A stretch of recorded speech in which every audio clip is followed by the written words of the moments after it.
Hello and welcome back to Mostly Florals.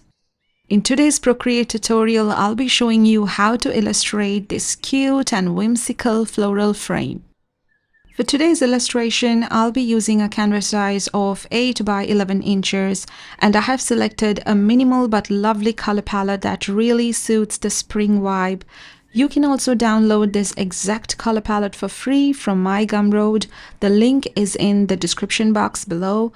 I've also included a free outline of this illustration in case you'd like to import it into Procreate and start coloring right away. If you do download it, please consider leaving a quick review on Gumroad. It really helps and would mean so much to me. So here's my blank canvas, and first things first, I need to select my brush. To start with, I'm going with Sketchy Pencil 1 and I'm picking this light blue tone from my color palette. I'll begin by drawing an oval like this. Now I need to tap and hold the pencil down until it snaps into an ellipse at the top. Then using the selection tool, I'll center it properly on the canvas. Zooming in, this brush doesn't give a thicker outline, so to make it bolder, I need to duplicate this layer and then merge it to give it a thicker look. Now on the same layer, I'll just start coloring the inside of the oval like this.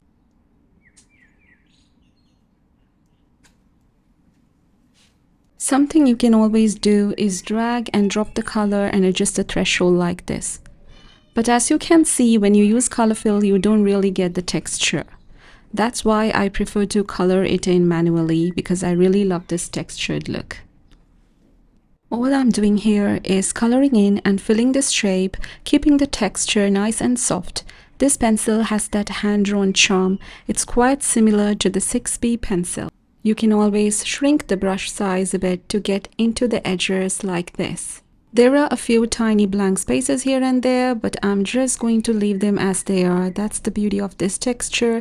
It really adds to that traditional hand-drawn look. So now I'll go to the layers panel, tap the plus icon and create a new layer. Then I'll drag layer 2 below layer 1.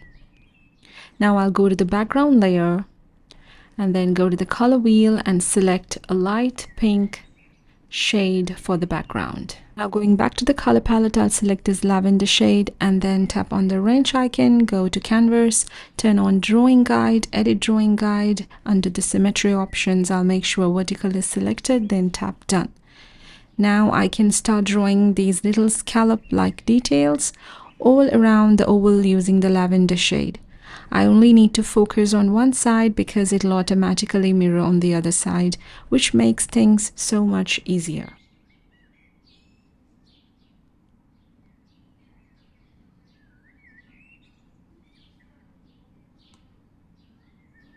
Now I'll start coloring in the insides of the scallop pattern just like this.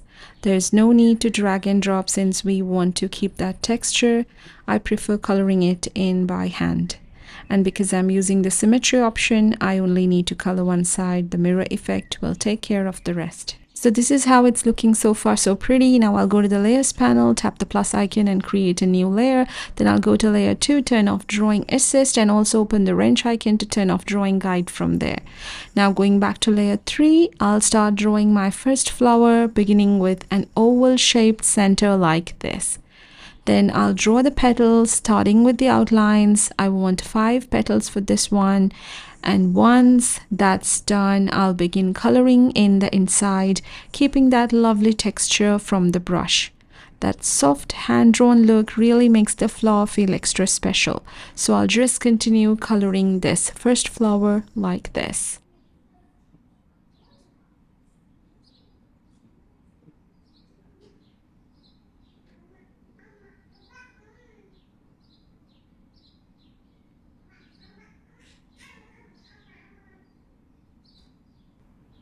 Once that's done, I'll tap on the layers, duplicate layer 3, the flower layer, and then using the selection tool, I'll move the duplicated flower like this, resize it, rotate it a bit, and align it nicely.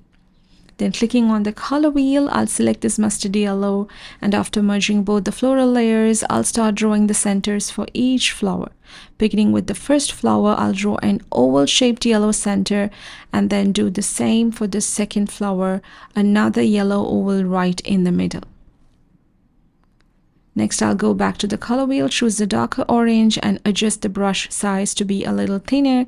I'll draw an oval around the center, press and hold to snap it into an ellipse, and then add little scallops around it like this.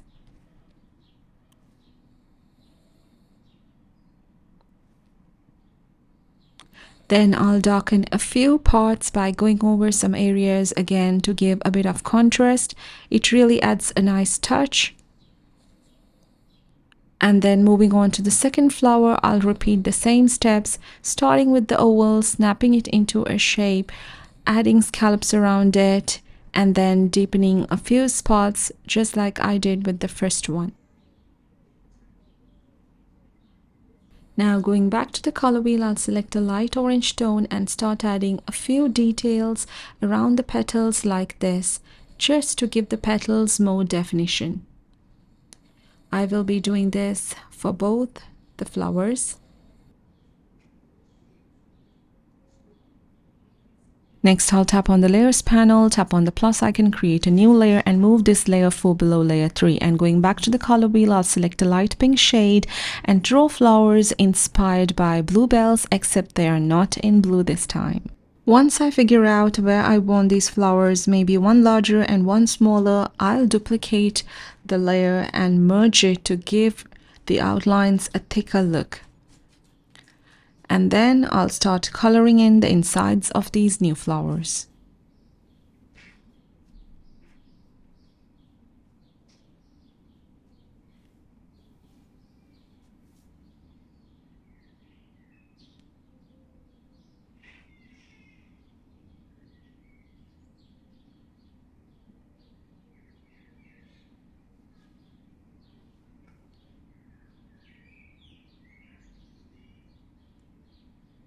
Once I'm done with the coloring, I'll alpha lock that layer. Then using the color wheel, I'll select a slightly darker pink shade. After increasing the brush size, I'll start adding some simple details on the flowers like this.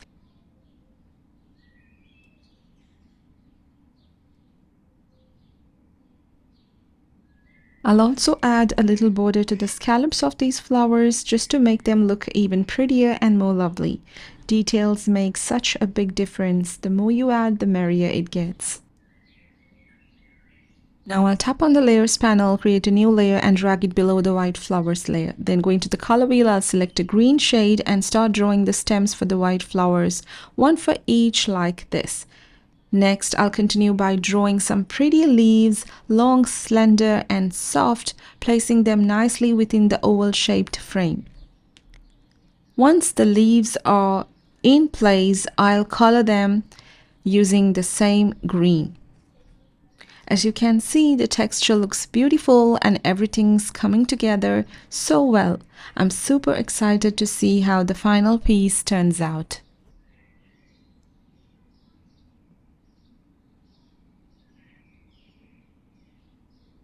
Now selecting a darker green shade, I'm going to alpha lock the leaves layer, then reducing the brush size, I'll start drawing some details on the leaves like little veins just like this. Then using the same shade, I'll also add some shadows under the flowers, beneath the leaves, on the stems, just here and there wherever I feel a little pop of shadow would add depth. Places like the ends of the stems or the edges of the leaves really help bring it to life.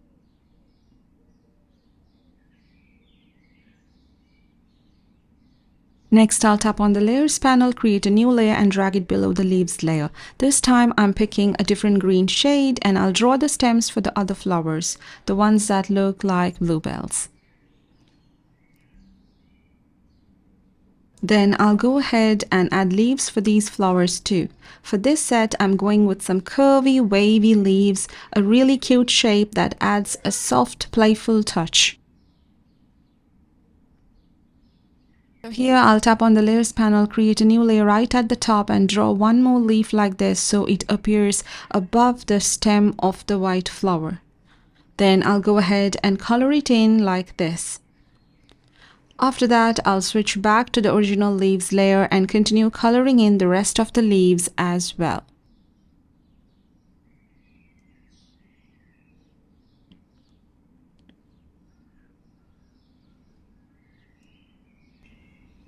Next, I'll go to the color wheel, select a lighter shade and reduce the brush size. Then I'll start drawing some simple details to these curvy leaves, just drawing soft curved lines like this. I'll do the same for all the leaves, adding those little curves to give them a bit more texture and flow. Then switching back to the previous green shade I used, I'll create a new layer at the top and start adding a few final details to the pink flowers like this. I'll draw the shapes and color them in, just adding those little finishing touches.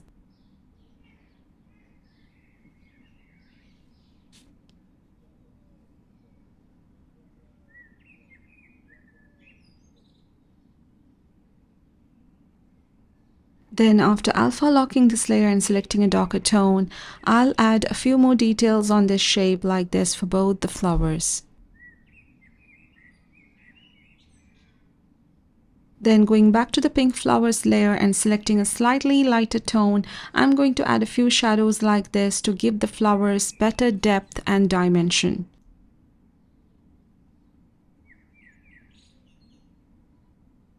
Now after locking the leaves layer, I'm also going to add some shadows using the same color just to bring in a bit more detail and depth to these elements. Now this is how the illustration looks so far, so pretty, whimsical and just lovely to look at. Going to the layers panel, I'll tap on the background layer and reselect the color just to make sure it contrasts well enough. Now I'll tap the plus icon to create a new layer and bring it all the way to the bottom of the layers panel. Then selecting a darker pink tone and the stars brush, I'll add a few stars here and there, resizing the brush as needed to create a nice variety. Next, I'll switch to an orange tone and do the same, just sprinkle in a few more stars to complete the magical look. And this is how the illustration looks, complete, so pretty and so magical. I really hope you enjoyed this tutorial because I truly enjoyed painting this piece and sharing it with you. If you followed along, make sure to tag me on Instagram at mostly.florals. I'd love to see your creations. And please don't forget to subscribe to my channel for more tutorials like this. I'll see you in another video soon. Until then, happy creating and take care.